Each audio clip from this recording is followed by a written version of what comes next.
Hidden in the mountains east of Lake Como, in the Lombardy region of Italy, lies an abandoned mansion with an eerie beauty and a tragic history. Locals call it by many names: the Red House, Casa Rosa, the Witch's House, or simply the Haunted House. This, my friends, is Villa de Vecchi. This isn't just a crumbling architectural ruin. It's a symbol of faded glory, a stage for family tragedy, and a place where locals swear they still hear the phantom notes of a piano echoing through the night. Before we delve into the heartbreaking history of Villa de Vecchi, Italy's most terrifying haunted house, please hit that like and subscribe button. It really motivates us to keep bringing you more captivating and chilling videos. The story of Villa de Vecchi begins with an extraordinary figure, Count Felice De Vecchi, 1816 to 1862. He wasn't just a nobleman, he was a war hero, the head of the Italian National Guard, and played a crucial role in liberating Milan from Austrian rule. Beyond his military prowess, he was also a talented painter and an adventurer who traveled extensively through the Middle East, Egypt, and India. It was this passion for Eastern art and architecture that compelled the Count to build a summer retreat for his family, from 1854 to 1857 on a vast estate overlooking the Valsassina Valley. Villa de Vecchi took shape under the direction of the talented architect Alessandro Sidoli. It wasn't just a house, it was a masterpiece. With a harmonious blend of opulent Baroque style and subtle Oriental touches, this mansion was a testament to the Count's wealth and refined taste. It boasted the most advanced technologies of its time: a heating system with pipes hidden in the walls, a dumbwaiter for food, and an impressive high-pressure fountain. Inside, the grand hall was adorned with stunning frescoes, an exquisitely carved grand fireplace, and at the center of attention stood a luxurious grand piano. Count de Vecchi poured his heart and fortune into creating an earthly paradise for his wife and children. The villa, with its sprawling gardens and surrounding forest, promised to be the setting for lavish summer parties, reflecting a life of aristocratic fulfillment and happiness. But fate had other plans. A dark omen appeared even before the construction was complete. Architect Alessandro Sidoli died suddenly in 1857, just a year before his brainchild was to be inaugurated. The curse of Villa de Vecchi, it seemed, had already begun.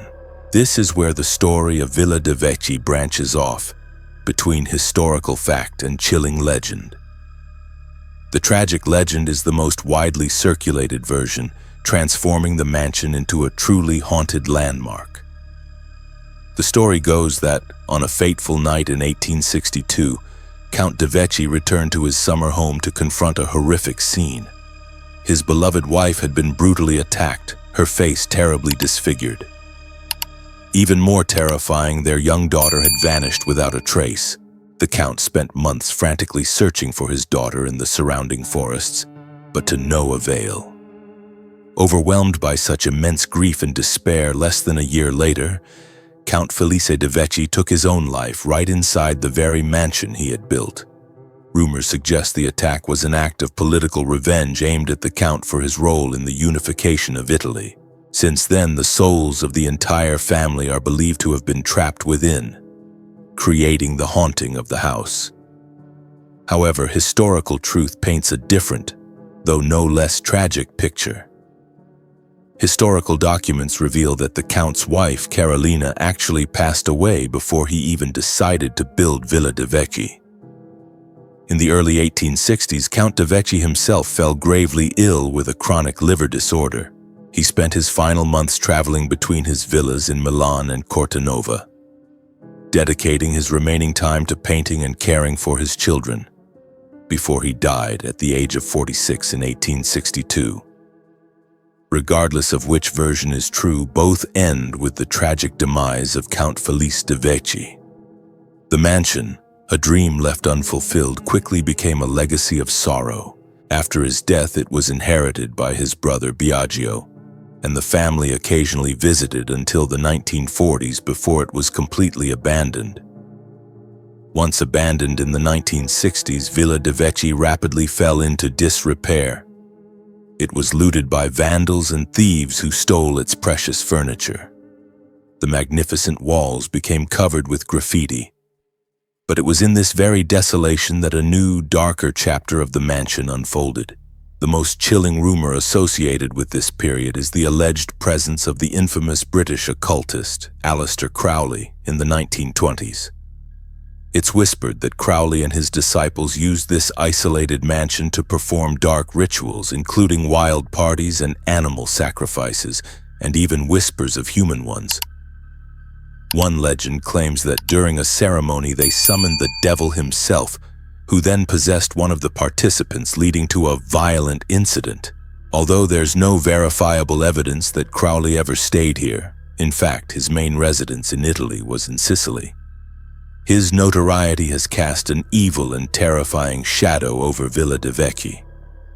This is perhaps a prime example of how fear can be fabricated. In my opinion, linking an already tragic location with a notorious figure like Crowley is a perfect recipe for creating a horror legend. It transforms a family ghost story into a tale of demonic evil, elevating the level of terror to new heights and powerfully capturing public attention. Throughout its years of abandonment, local residents began reporting strange phenomena. The most frequently mentioned is the piano. They swear that on quiet nights they can hear ghostly melodies emanating from inside the mansion, even though the grand piano in the main hall was completely destroyed, now just a pile of rotten wood and metal strings. Some others have also claimed to hear a woman's voice. Today, Villa de Vecchi still stands, a decaying architectural skeleton amidst the mountains. But its haunting seems to grow ever stronger. A bizarre event further solidified its unassailable reputation.